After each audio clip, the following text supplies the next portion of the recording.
Dear student friends,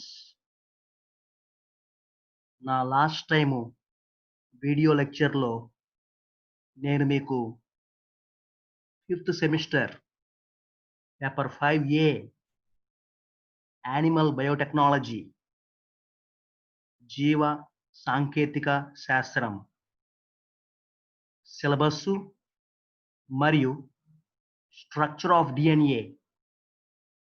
DNA నిర్మాణం గురించి చెప్పాను. ఈ ప్రజెంటేషన్లో ఇప్పుడు రీకాంబినెంట్ డిఎన్ఏ టెక్నాలజీ అనే టాపిక్ చెప్తాను. పునః సంయోజక DNA పరిజ్ఞానము, recombinant DNA technology.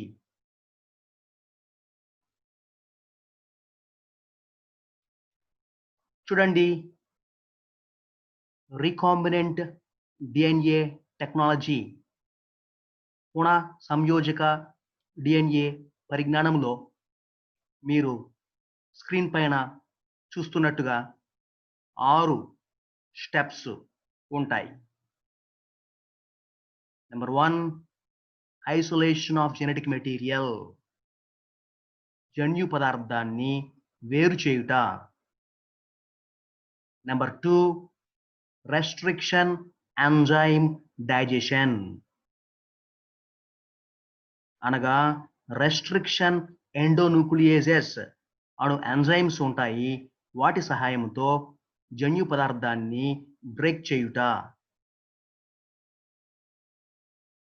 Number 3, amplification using PCR. Amplification అనగా మనకు కావాల్సిన జన్యు పదార్థాన్ని అనేక మిలియన్ల కాపీలుగా తయారు చేయుట.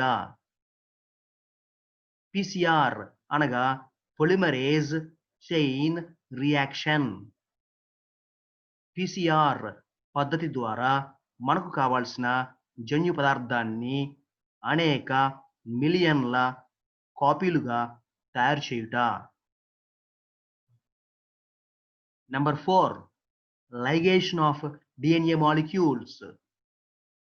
మనకు కావాల్సిన డిఎన్ఏ పదార్థాన్ని తీసుకొని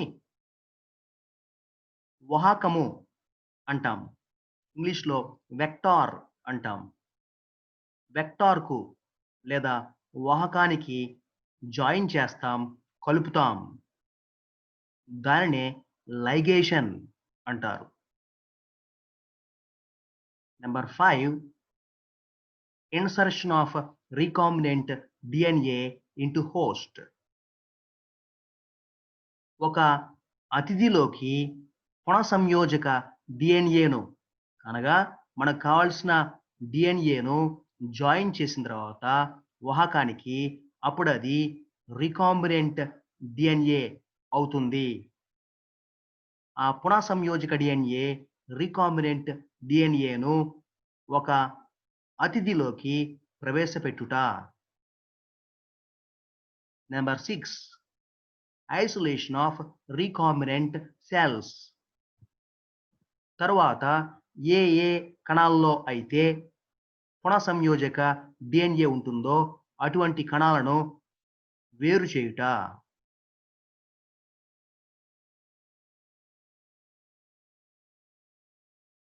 చూడండి, మొదటి పాయింట్ వివరిస్తున్నాను. మొదటి పాయింట్లో ఐసోలేషన్ ఆఫ్ జెనెటిక్ మెటీరియల్ అన్నాం. జన్యు పదార్థాన్ని వేరు చేయుట. మనము జన్యు పదార్థాన్ని వేరు చేసేటప్పుడు, మనకు కావాల్సిన డిఎన్ఏను వేరు చేసేటప్పుడు అది ఇతర మాలిక్యూల్స్, ఆర్ఎన్ఏ అవ్వచ్చు, పాలిసాకరైడ్లు అవ్వచ్చు, ప్రోటీన్స్ అవ్వచ్చు, మరియు లిపిడ్లు అవ్వచ్చు, వాటితో కలిపి వచ్చేయచ్చు మనకు కావాల్సిన జన్యు పదార్థం డిఎన్ఏ. అందువలన దానిని శుద్ధి చేయడానికి లైసోజైమ్స్ అండ్ ఎంజైమ్స్ లేదా సెల్యులేజ్, కైటినేజ్, రైబోన్యూక్లియేజ్, ప్రోటియేజెస్ అండ్ ఎంజైమ్స్ ఉపయోగిస్తాము. అప్పుడు డిఎన్ఏ శుద్ధీకరించబడి చాలా ప్యూర్ ఫామ్లో మనకు కావాల్సినటువంటి రూపంలో శుద్ధి చేయబడి వస్తుంది. ఇతర పెద్ద సైజు మాలిక్యూల్స్ ఏమైనా డిఎన్ఏతో వచ్చినట్లయితే వాటిని కూడా కొన్ని ఎంజైమ్స్ ఉపయోగించి మనము తీసివేయవచ్చు. చివరిగా ఇథనాల్ కలిపినట్లయితే జన్యు పదార్థము డిఎన్ఏ అవక్షేపముగా ఏర్పడి సన్నటి దారాల్లాగా తయారయ్యి వస్తుంది.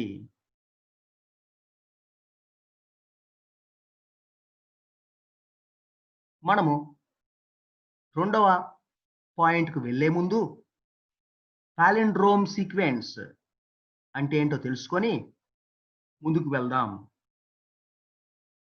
పాలిండ్రోమ్ సీక్వెన్స్ అనగా నత్రజని క్షారాల వరుస జన్యు పదార్థములో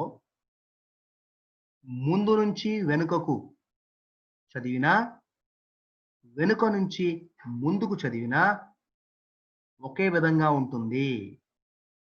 చూడండి, నా పాయింటర్తో నేను చూపిస్తున్నాను. నత్రజని క్షారాల వరుస జన్యు పదార్థంలో ఈ ఉదాహరణలో GAATTC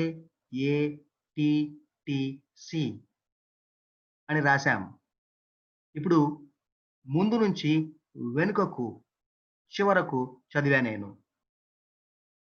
అదే విధముగా చివర నుంచి ముందుకు చూడండి, ఇక్కడ కూడా GAATTC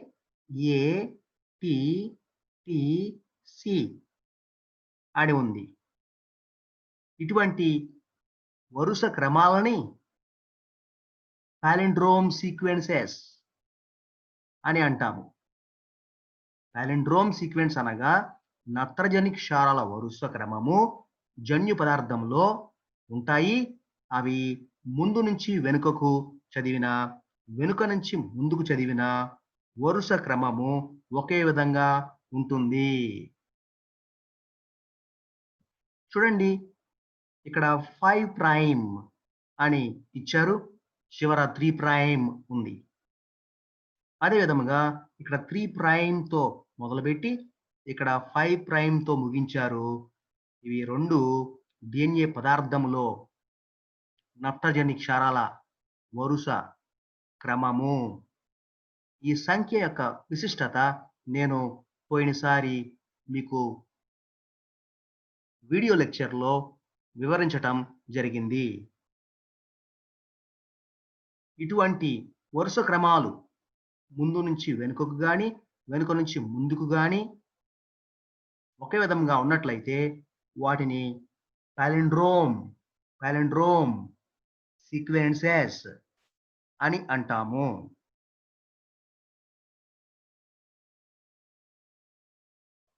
ఈ డ్రాయింగ్ చూడండి, స్క్రీన్ పైన మీకు కనిపిస్తూ ఉంది. మొదటి స్టెప్ ఇక్కడ చూడవచ్చు. నా పాయింటర్ వైపు చూడండి, డోనార్ డిఎన్ఏ అని చెప్పాము. ఇదే మనకు కావాల్సిన జన్యు పదార్థము. ఈ జన్యు పదార్థము ఉదాహరణకు మనకు కావాల్సిన హ్యూమన్ గ్రోత్ హార్మోన్ అనే హార్మోను రావడానికి కారణము అవ్వచ్చు, లేదా ఇన్సులిన్ అనే హార్మోను ఇచ్చేటువంటి జన్యు పదార్థము అని అనుకోండి ఈ డోనార్ డిఎన్ఏను. ఇది మనం తీసుకొని వేరు చేసి ఒక వాహకానికి జాయిన్ చేస్తాము. ఆ వాహకాలు సాధారణంగా ప్లాస్మిడ్లు అయి ఉంటాయి.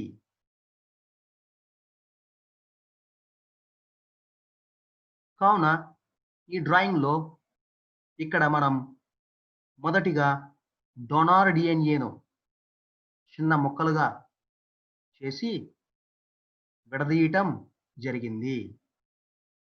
ఈ చిన్న ముక్కలే మనకు కావాల్సిన హార్మోనును, ఉదాహరణకు హ్యూమన్ గ్రోత్ హార్మోన్ కానీ, ఇన్సులిన్ హార్మోన్ కానీ తయారు చేయటానికి కారణము అని భావించండి.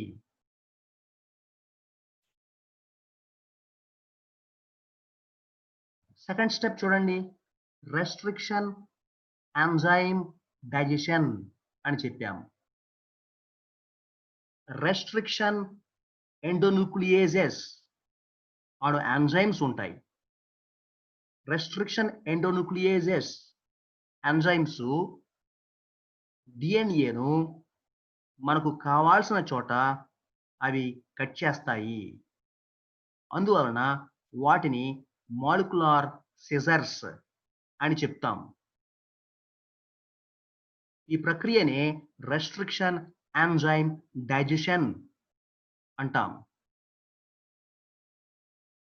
రెస్ట్రిక్షన్ ఎండోన్యూక్లియేజెస్ ఎంజైమ్స్ లో టైప్ 1 ఉంటాయి, టైప్ 2 ఉంటాయి, టైప్ 3 ఉంటాయి, టైప్ 4 కూడా ఉంటాయి. మనకు సిలబస్ లో ఈ రెస్ట్రిక్షన్ ఎండోన్యూక్లియేజెస్ అను ఎంజైమ్స్ గురించి ఉన్నది. రెస్ట్రిక్షన్ ఎండోన్యూక్లియేజెస్ ఎంజైమ్స్ డిఎన్ఏను మనకు కావాల్సిన చోట కట్ చేస్తాయి. అనగా నత్రజని క్షారాల వరుస క్రమము మనము ఎక్కడైతే అనుకుంటామో కరెక్ట్గా అక్కడే కట్ చేస్తాయి. ప్రతి వరుస క్రమానికి ఒక ప్రత్యేకమైన రెస్ట్రిక్షన్ ఎండోన్యూక్లియేజ్ ఎంజైమ్ ఉంటుంది. ఏ వరుస క్రమం దగ్గర కట్ చేయాలో దానికి సంబంధించిన రెస్ట్రిక్షన్ ఎండోన్యూక్లియేజ్ ఎంజైమ్ ఉపయోగిస్తాము.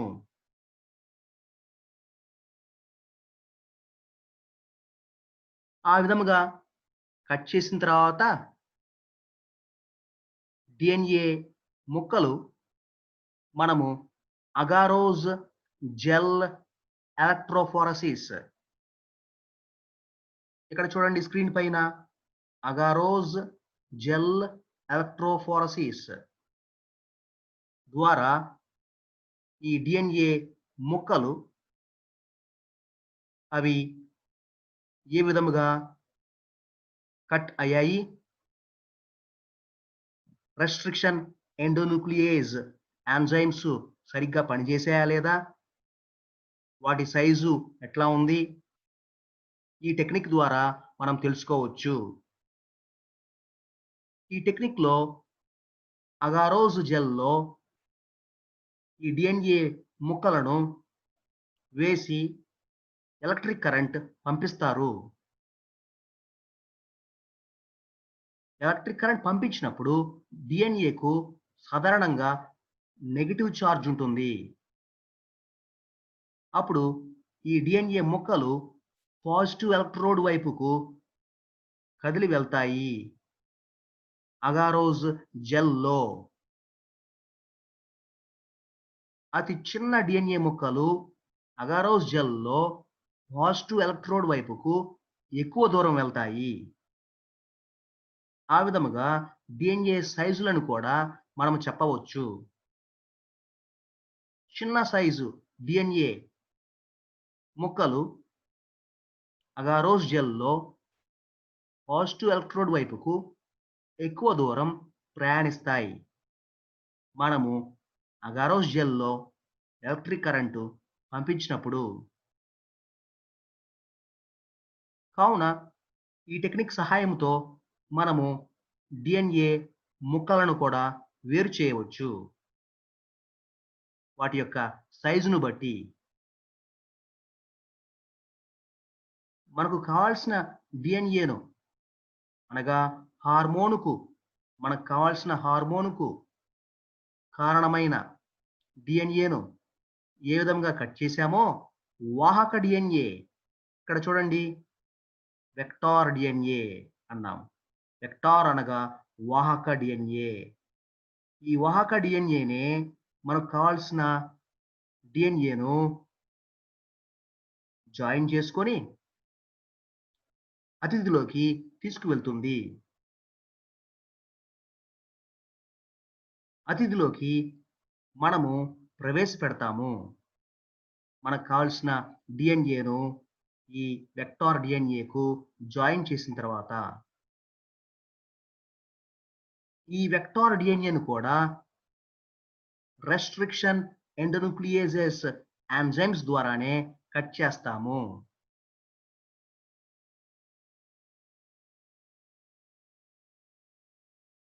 మరలా ఒకసారి ఈ డ్రాయింగ్ వెంక చూడండి. ఈ డ్రాయింగ్‌లో లాస్ట్ టైం మనం డోనార్ డిఎన్ఏ కట్ చేయబడటం చూసాం. ఇప్పుడు వెక్టార్ డిఎన్ఏ ఇదిగోండి. వెక్టార్ డిఎన్ఏ నా పాయింటర్ వైపు చూడండి. ఇక్కడ డార్క్ ఆరెంజ్ కలర్‌లో ఇచ్చారు. ఈ వెక్టార్ డిఎన్ఏ సాధారణముగా ప్లాస్మిడ్‌లై ఉంటాయి. ప్లాస్మిడ్‌లు అనగా గుండ్రముగా ఉన్నటువంటి డిఎన్ఏ. 2 పోచలు కలిగి గుండ్రముగా ఉన్న డిఎన్ఏను ప్లాస్మిడ్ అంటాం. బ్యాక్టీరియా కణాల్లో ఇవి ఉంటాయి. వెక్టార్‌ను కూడా అనగా ఈ ప్లాస్మిడ్ డిఎన్ఏను కూడా రెస్ట్రిక్షన్ ఎండోన్యూక్లియేజెస్ ఎంజైమ్స్ ఉపయోగించి మనం కట్ చేస్తాము. ఈ డ్రాయింగ్‌లో చూడవచ్చు. ప్లాస్మిడ్ డిఎన్ఏను ఇక్కడ కట్ చేసినట్లు చూపించారు.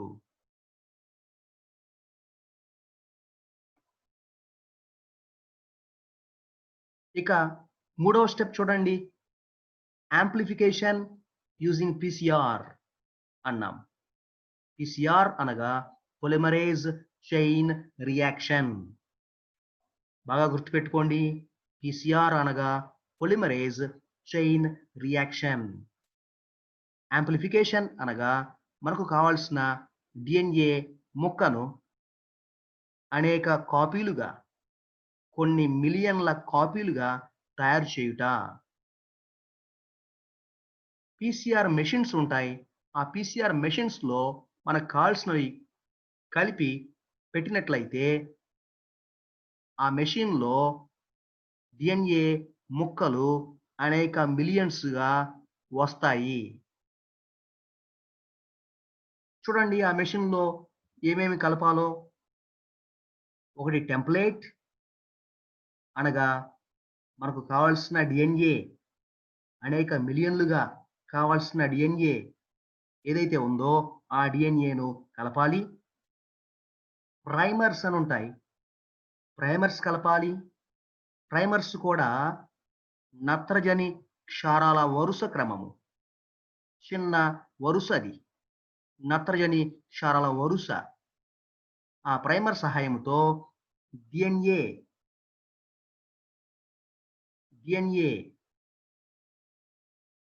ఎక్స్టెండ్ అవుతుంది. డిఎన్ఏ నత్రజని క్షారాల వరుసను కలుపుకుంటూ వెళ్తుంది.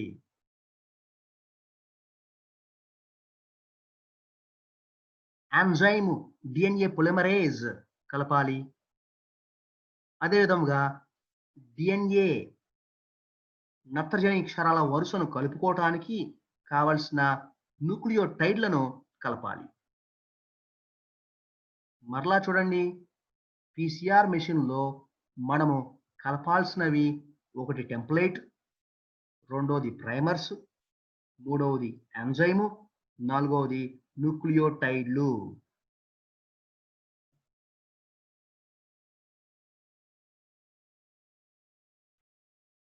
Fourth step ligation of DNA molecule. Ligation అనగా జాయిన్ చేయుట, కలుపుట. డిఎన్ఏ లైగేజ్ అను ఎంజైమ్ సహాయంతో మనం ఆల్రెడీ బ్రేక్ చేసిన వెక్టార్ డిఎన్ఏకు అనగా ప్లాస్మిడ్ డిఎన్ఏకు మనకు కావాల్సిన డిఎన్ఏను జాయిన్ చేస్తాము. ఎప్పుడైతే మనకు కావాల్సిన డిఎన్ఏను ప్లాస్మిడ్ డిఎన్ఏకు కలుపుతామో అప్పుడు దానిని రీకాంబినెంట్ డిఎన్ఏ పునఃసంయోజక డిఎన్ఏ అంటాము. అందువలన ఈ పరిజ్ఞానాన్ని రీకాంబినెంట్ డిఎన్ఏ టెక్నాలజీ అంటాము. లైగేషన్ అనగా డిఎన్ఏ ముక్కను ప్లాస్మిడ్కు జాయిన్ చేయుట. అందుకు గాను డిఎన్ఏ లైగేజ్ అను ఎంజైమ్ను ఉపయోగిస్తారు.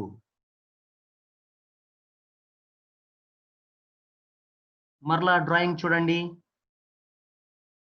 ఇక్కడ బ్లూ కలర్లో మనకు కావాల్సిన డిఎన్ఏ చూపించారు.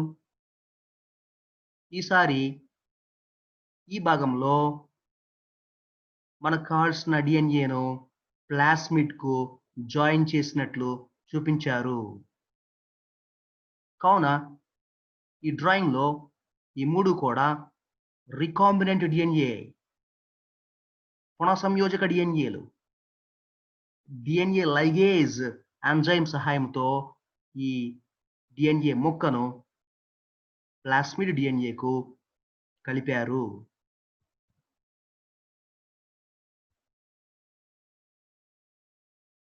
ఫిఫ్త్ పాయింట్ చూడండి. Insertion of recombinant DNA into host. అతిథిలోకి పునఃసంయోజక డిఎన్ఏను ప్రవేశపెట్టుట. ఆ విధముగా ప్రవేశపెట్టుటను ట్రాన్స్ఫార్మేషన్ అంటారు. మనము ప్రవేశపెట్టినప్పుడు పునఃసంయోజక డిఎన్ఏను బ్యాక్టీరియా కణాలలోకి అన్ని బ్యాక్టీరియా కణాలు పునఃసంయోజక డిఎన్ఏను అంగీకరించవు.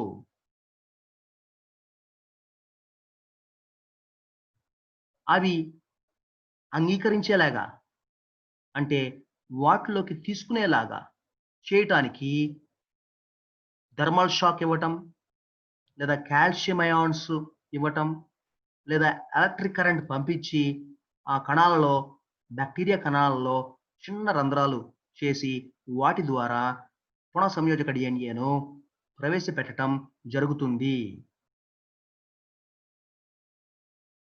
బ్యాక్టీరియా కణాలలోకి పునఃసంయోజక డిఎన్ఏను ప్రవేశపెట్టుటకు థర్మల్ షాక్ ఇవ్వటం, కాల్షియం అయాన్స్ ఇవ్వటం, లేదా ఎలక్ట్రిక్ కరెంట్ పంపించటం, దానినే ఎలక్ట్రోపోరేషన్ అంటాం,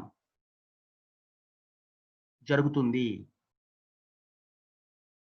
ఎలక్ట్రోపోరేషన్ ఎలక్ట్రిక్ కరెంట్ పంపించినప్పుడు బ్యాక్టీరియా కణాలలో చిన్న రంధ్రాలు ఏర్పడి ఆ రంధ్రాల ద్వారా పునఃసంయోజక డిఎన్ఏ లోపలకు వెళ్తుంది.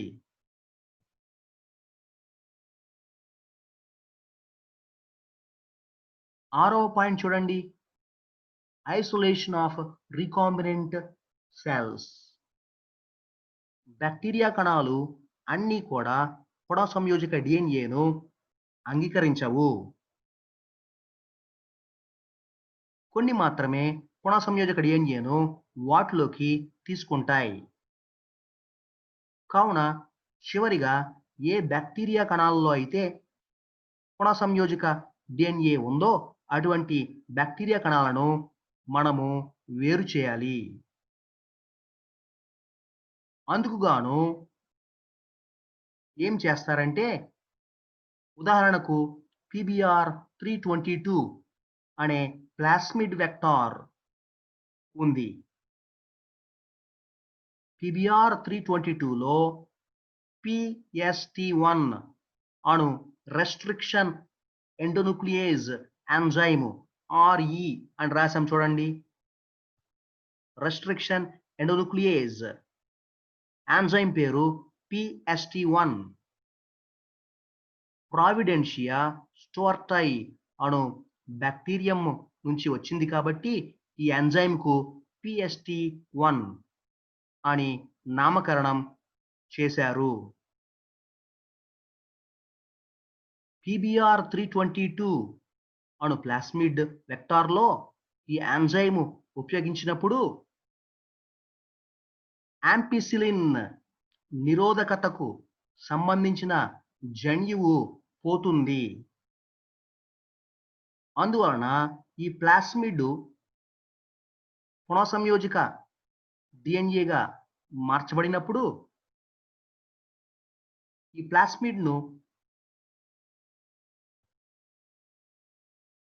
ప్లాస్మిడ్‌కు యాంపిసిలిన్ రెసిస్టెన్స్, యాంపిసిలిన్ నిరోధకత ఉండదు.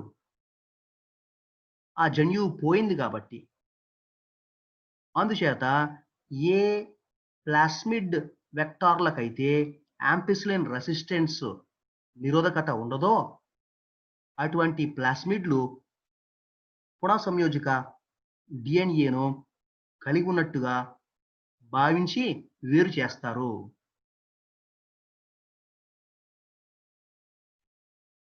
PBr322 అను ప్లాస్మిడ్‌లో PST1 వాడినప్పుడు యాంపిసిలిన్ రెసిస్టెన్స్‌కు సంబంధించిన జీన్ పోతుంది కాబట్టి PBr322 రికాంబినెంట్ డిఎన్ఏగా మార్చబడినప్పుడు, పునఃసంయోజక డిఎన్ఏగా మార్చబడినప్పుడు అది యాంపిసిలిన్ రెసిస్టెన్స్ లేదు కాబట్టి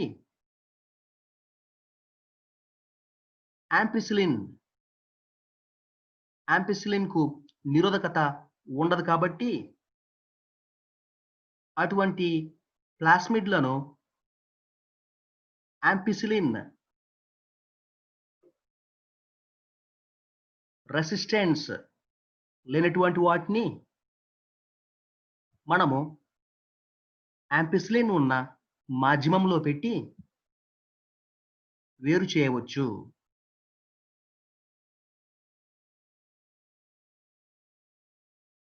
ఈ డ్రాయింగ్ చూడండి మరలా. మనము ఇక్కడ వరకు చూసాము. లైగేషన్ వరకు పునఃసంయోజక డిఎన్ఏలు ఏర్పడ్డాయి. తరువాత ఈ పునఃసంయోజక డిఎన్ఏలను బ్యాక్టీరియా కణాల్లోకి ప్రవేశపెడతారు. ఈ డ్రాయింగ్‌లో మనం చూడవచ్చు బ్యాక్టీరియా కణాల్లోకి పునఃసంయోజక డిఎన్ఏలు వెళ్ళాయి. తరువాత అన్ని బ్యాక్టీరియా కణాలు ఈ పునఃసంయోజక డిఎన్ఏను తీసుకోవు కాబట్టి ఏవైతే తీసుకున్నాయో, ఏవైతే అంగీకరించాయో అటువంటి బ్యాక్టీరియా కణాలను వేరు చేయాలి. ఉదాహరణకు PBr322 ప్లాస్మిడ్ అయినట్లయితే యాంపిసిలిన్ రెసిస్టెన్స్‌కు సంబంధించిన జన్యువు తీసివేసి అప్పుడు ఈ బ్యాక్టీరియా కణాలను యాంపిసిలిన్ పదార్థము ఉన్నటువంటి మాధ్యమంలో పెట్టినట్లయితే వేటికైతే యాంపిసిలిన్ రెసిస్టెన్స్, యాంపిసిలిన్ నిరోధకత లేదో అటువంటి వాటిని వేరు చేయవచ్చు. అనగా ఆ బ్యాక్టీరియా కణాలు పునఃసంయోజక డిఎన్ఏను కలిగి ఉన్నట్లుగా భావిస్తారు. దీనినే రికాంబినెంట్ డిఎన్ఏ టెక్నాలజీ, పునఃసంయోజక డిఎన్ఏ పరిజ్ఞానము అని అంటాము. దీని వలన ఏమిటి ఉపయోగం? ఇక్కడ జాగ్రత్తగా చూడండి. బ్లూ కలర్‌లో మనకు కావాల్సిన జన్యువు అనేక కాపీలుగా తయారవుతుంది. ఎప్పుడైతే బ్యాక్టీరియా కణాలు కూడా ప్రత్యుత్పత్తిని చూపిస్తాయో వాటి లోపల ఈ ప్లాస్మిడ్‌లు కూడా రెప్లికేట్ అవుతాయి. రెప్లికేట్ అంటే అనేక కాపీలుగా తయారవుతాయి. కావున ఈ జన్యువు యొక్క విధి మనము ముందుగా అనుకున్న హార్మోను, హ్యూమన్ గ్రోత్ హార్మోన్ కావచ్చు, ఇన్సులిన్ హార్మోన్ కావచ్చు, ఆ హార్మోను తయారు చేయుట. కావున ఈ జన్యువు అనేక కాపీలుగా తయారైన తర్వాత ఈ పునః సంయోజక DNA నుంచి మనకు కావలసిన హార్మోను సంశ్లేషించబడుతుంది ఈ బ్యాక్టీరియా కణాల నుంచి. కావున తరువాత ఆ హార్మోనును ఈ బ్యాక్టీరియా కణాల నుంచి వేరు చేసి మనము ఉపయోగించుకుంటాము. ఆ విధముగా ఏ పదార్థము అయితే ఆ పదార్థము ఆ పదార్థమునకు సంబంధించిన జన్యువును గుర్తించి వేరు చేసి ఈ విధముగా పునఃసంయోజక DNA పరిజ్ఞానం ద్వారా మనము తయారు చేయవచ్చు. ఈ పరిజ్ఞానంలో రెస్ట్రిక్షన్ ఎండోన్యూక్లియేజెస్ అను ఎంజైమ్స్ ప్రధాన పాత్ర వహిస్తాయి. వాటినే మనము మాలిక్యులర్ సిజర్స్ అని కూడా అంటాము. మనకు సిలబస్‌లో ఫస్ట్ టాపిక్ రెస్ట్రిక్షన్ ఎండోన్యూక్లియేజెస్ రకాలు. ఆ తర్వాత రెస్ట్రిక్షన్ ఎండోన్యూక్లియేజ్ టైప్ 2 గురించి చదవాలి. అందువలన ఈ పరిజ్ఞానాన్ని మీకు నేను పరిచయం చేయడం జరిగింది. ఈ పునఃసంయోజక DNA పరిజ్ఞానము, రికాంబినెంట్ DNA టెక్నాలజీ అందరూ అవగాహన కలిగి ఉండాలి.